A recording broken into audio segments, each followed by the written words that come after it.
जो डेवलपर्स का तरीका है, यानी कि मैं अब .NET डेवलपर के पॉइंट ऑफ व्यू से बता रहा हूं कि आप एज ए .NET डेवलपर, अगर आप .NET डेवलपर हैं तो आप कैसे इस वेब 3.0 या ब्लॉकचेन के जो भी पार्ट हैं या इसमें कैसे पार्टिसिपेट कर सकते हैं, वेब 3.0 और ब्लॉकचेन डेवलपमेंट में आप कैसे पार्टिसिपेट कर सकते हैं। उसका तरीका क्या है कि आप डेवलपमेंट कीजिए, ब्लॉकचेन रिलेटेड डेवलपमेंट कीजिए। अब आप कहेंगे कि अरे यार, ब्लॉकचेन रिलेटेड डेवलपमेंट के लिए हम जितने भी पाथ वगैरह देखते हैं, जितनी भी चीज़ें देखते हैं, हर जगह तो आप सॉलिडिटी और सॉलिडिटी सीखने के लिए बोला जाता है, क्योंकि 99% आप जो भी वीडियोस देखेंगे यूट्यूब पर जहाँ पर सिखाया जाता है ब्लॉकचेन डेवलपमेंट, हर जगह उन्होंने सॉलिडिटी यूज़ करने के लिए बताया है। लेकिन आप अगर थोड़ा सा रिसर्च करेंगे, थोड़ा सा रिसर्च क्या, मैं इसी वीडियो में आपको सारे रिसोर्सेज दे दूंगा कि एज अ .NET डेवलपर आप कैसे ब्लॉकचेन में कंट्रीब्यूट कर सकते हैं, मतलब ब्लॉकचेन बेस्ड एप्लीकेशंस कैसे बना सकते हैं। क्योंकि जैसा मैंने कहा, ब्लॉकचेन इज ए डेटाबेस, तो आप ब्लॉकचेन बेस्ड कोई भी एप्लीकेशन बनाइए। जैसे कोई एप्लीकेशन बनाया, आपने सोचा कि आप उसको ब्लॉकचेन पे स्टोर कर रहे हैं, उस तरह की चीज़, इस तरह का कोई भी एप्लीकेशन बना सकते हैं। जैसे किसी ने एक बार जैसे मैंने बताया था कि किसी ने सैंपल बनाया था एक बार एक कंपनी में, वहाँ पर उन्होंने उस सैंपल में क्या कहते हैं, मेडिकल रिकॉर्ड्स को ब्लॉकचेन पे स्टोर किया था।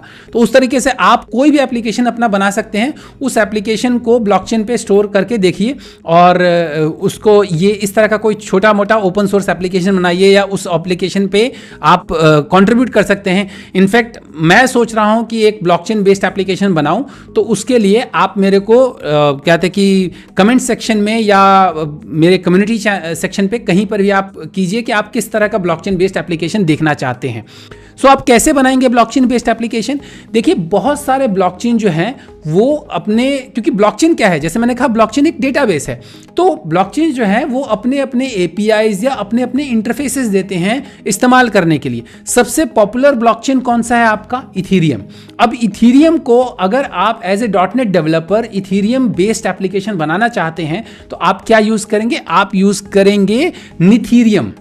सो निथीरियम इज NEN, इथीरियम के आगे N लगा दिया और उसको कह दिया निथीरियम। सो निथीरियम एक लाइब्रेरी है, वो आपको nitherium.com पे जाएंगे तो भी आपको मिल जाएगा। इथीरियम के अपने जो डेवलपर डॉक्यूमेंटेशन है उसमें भी बताया है प्रोग्रामिंग .NET में आप इथीरियम के ऊपर कैसे प्रोडक्ट बना सकते हैं या एप्लीकेशन बना सकते हैं, वो आपको बताया गया है, that is using Nethereum. So Nethereum use करके आप जो है वो Nethereum would be kind of a DLL या लाइब्रेरी होगी जिसको यूज करके आप इथीरियम बेस्ड .NET एप्लीकेशन बना सकते हैं। क्योंकि मैंने कहा ना, ब्लॉकचेन क्या है? ब्लॉकचेन आपका एक तरह से डेटाबेस है और आप क्या कर रहे हैं कि डेटाबेस में डेटा स्टोर कर रहे हैं। रेगुलर एप्लीकेशन डेटाबेस में अगर आप डेटा स्टोर करते हैं तो वो एक बार डेटा डालते हैं तो डिलीट हो जाता है, लेकिन ब्लॉकचेन में अगर आपने डेटा डाल दिया तो वो डेटा डिलीट नहीं होगा। सो इस तरीके का होता है। इसके लिए आपको ऑफलाइन डेटा, मतलब ऑफलाइन जैसे आपके पास अपना खुद इंस्टॉल करने वाला आपका जैसे इथीरियम होता है, सॉरी जैसे आपका रेगुलर आप लोकली SQL सर्वर इंस्टॉल करते हैं, उसी तरह आपको लोकली वर्चुअल जो है ब्लॉकचेन के सिस्टम्स भी मिलते हैं इंस्टॉल करने के लिए। सो इथीरियम का जो लोकली ब्लॉकचेन का सिस्टम जो है, आई थिंक उसको गणेशा या गांशे कुछ इस तरह से बोलते हैं, मैं उसको सही ढंग से स्पेल नहीं कर पा रहा हूँ या प्रोनाउंस नहीं कर पा रहा हूँ, तो आप वो इंस्टॉल कर लेंगे तो वो आपका, और उसके बाद आप निथीरियम यूज़ करके आप निथीरियम का DLL को यूज़ करके उस इथीरियम के ब्लॉकचेन वॉलेट को कनेक्ट कर सकते हैं और फिर आप उसको यूज़ करके ब्लॉकचेन बेस्ड एप्लीकेशन .NET बना सकते हैं। सो इथीरियम के लिए अगर आपको इथीरियम बेस्ड .NET एप्लीकेशन बनाना है तो आप निथीरियम यूज़ करेंगे। इसी तरीके से सोलाना जो है, सोलाना भी आपका एक ब्लॉकचेन है। सो सोलाना बेस्ड अगर आप सोलाना को एज ए डेटाबेस यूज़ करना चाहते हैं, सोलाना ब्लॉकचेन को अगर आप एज ए डेटाबेस यूज़ करना चाहते हैं अपने .NET एप्लीकेशन में, तो आप यूज़ करेंगे सोलनेट। सो सोलनेट जो है, सोलनेट भी एक कहते हैं कि BMR रिसर्च करके एक कंपनी है, आई थिंक उन्होंने ब्लॉकचेन कुछ, उसका फुल फॉर्म भी मुझे पता नहीं है यार, देखना पड़ेगा। सो उन्होंने सोलनेट लाइब्रेरी बनाई है। आप सोलनेट लाइब्रेरी को यूज़ करके सोलाना के ब्लॉकचेन पे डेटाबेस बना सकते हैं। इसी तरीके से आपका स्ट्राटिस और एल्गोरैंड जो है, ये तो .NET में बने हुए हैं। ये दोनों ब्लॉकचेन जो है, स्ट्राटिस जो है that is an enterprise blockchain, इनके मतलब एंटरप्राइज ब्लॉकचेन मतलब कि ये प्राइवेट ब्लॉकचेन भी जो है देते हैं, प्रोवाइड करते हैं, और आपका डिस्ट्रीब्यूटेड ब्लॉकचेन जो इनका अपना स्ट्राटिस ब्लॉकचेन है वो भी है, जिसपे कि स्ट्रैक्स कॉइन इनका है। सो स्ट्राटिस के ऊपर अगर आपको डेवलप करना है तो स्ट्राटिस के लिए आप डायरेक्ट stratisplatform.com पे जाइए, वहां पर ऊपर आपको डॉक्यूमेंटेशन मिल जाएगा। ये डॉटनेट बेस्ड ही ब्लॉकचेन है, सो आप इसका इंटरफेस आप बहुत ईजिली इसकी लाइब्रेरी को यूज करके आप अपना डॉटनेट स्टैटिस बेस्ड एप्लीकेशन बना सकते हैं। उसी तरह से एल्गोरैंड जो है, एल्गोरैंड का भी डॉक्यूमेंटेशन एल्गोरैंड की वेबसाइट पर मिल जाएगी, आप जो है उसको यूज कर सकते हैं। इथीरियम के लिए मैंने बता दिया निथीरियम, सोलाना के लिए मैंने बता दिया सोलनेट। सो इस तरह से आप एज ए डेवलपर इनको किसी भी अपने एप्लीकेशन में, सैंपल एप्लीकेशन में यूज करके आप इसको पार्टिसिपेट कर सकते हैं। और जैसे सब लोग बोलते हैं कि हाँ भाई हमें ब्लॉकचेन डेवलपर चाहिए, ब्लॉकचेन, एक्चुअल ब्लॉकचेन के अंदर डेवलपमेंट करने वाले लोग बहुत कम होते हैं और उनकी रिक्वायरमेंट बहुत कम होती है।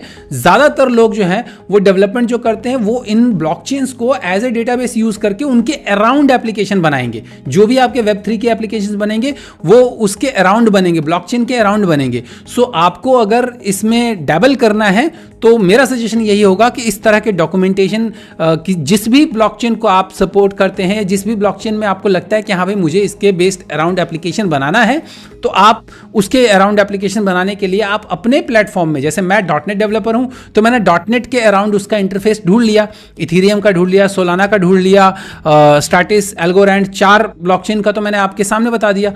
और भी कोई पॉपुलर ब्लॉकचेन होगा उसके अपने वेबसाइट पे जाइए, 99% हर ब्लॉकचेन जो है वो डिफरेंट लैंग्वेजेस के साथ अपने अपने इंटरफेस जरूर देते हैं।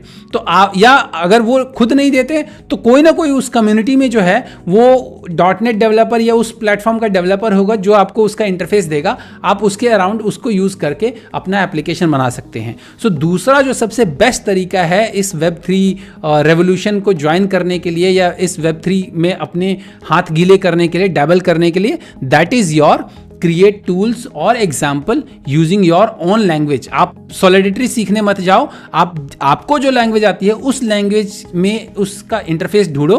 बिकॉज जैसे मैंने कहा blockchain is just a database, so her database का हर लैंग्वेज के लिए एक कनेक्टर जरूर आता है। सो हर ब्लॉकचेन का आपका हर लैंग्वेज के लिए most of the time, 99% of the time आपको कनेक्टर मिल जाएगा। आप उस कनेक्टर को, आई थिंक पॉपुलर ब्लॉकचेन जो है उनके तो कनेक्टर हैं ही।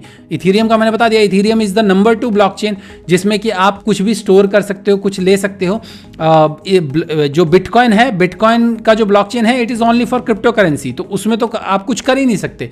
इथीरियम इज नंबर 2, इथीरियम में आप कर सकते हो। उसके अलावा सोलाना का मैंने बता दिया आपको, स्टैटिस का बता दिया, एल्गोरैंड का बता दिया, और भी बाकी जितने भी पॉपुलर हैं उनके भी ढूंढ करके मैं डाल दूंगा। अगर मुझे बनाना हुआ या कुछ करना हुआ तो आप खुद से भी गूगल सर्च करके बड़े आराम से ढूंढ सकते हैं। सिंपल, आपको जो भी कॉइन या जो भी ब्लॉकचेन के बारे में सर्च करना है उसके साथ ढूंढ लीजिए फॉर डॉटनेट डेवलपर्स, तो आपको सर्च करने पे मिल जाएगा। मैंने सच बताऊं तो इथीरियम के लिए और सोलाना के लिए मैंने ऐसे ही ढूंढा, जस्ट लिखा सोलाना फॉर डॉटनेट डेवलपर्स, तो मुझे अपने आप गूगल की लिस्ट में जो है ये सोलनेट का सबसे पहले, दूसरे या पहले नंबर पर मुझे यूआरएल आ गया कि आप dotnet, as a dotnet developer Solana के साथ आप कैसे एप्लीकेशन बना सकते हो। उसी तरह मैंने लिखा इथीरियम फॉर डॉटनेट डेवलपर्स, तो मुझे इथीरियम के साथ कैसे एप्लीकेशन बना सकते हो। तो आप जो भी आपकी टेक्नोलॉजी है उसके साथ गूगल सर्च कीजिए और मोस्ट प्रोबेबली आपको लाइब्रेरी मिल जाएगी। अगर नहीं मिलती है तो आप ये देखिए कि उसका रेस्ट एपीआई जो है वो रेस्ट एपीआई ढूंढिए और प्रोबेबली उसके अराउंड एप्लीकेशन बनाने की कोशिश कीजिए। रेस्ट एपीआई के अराउंड आप ही कोई इंटरफेस बना करके दे दीजिए,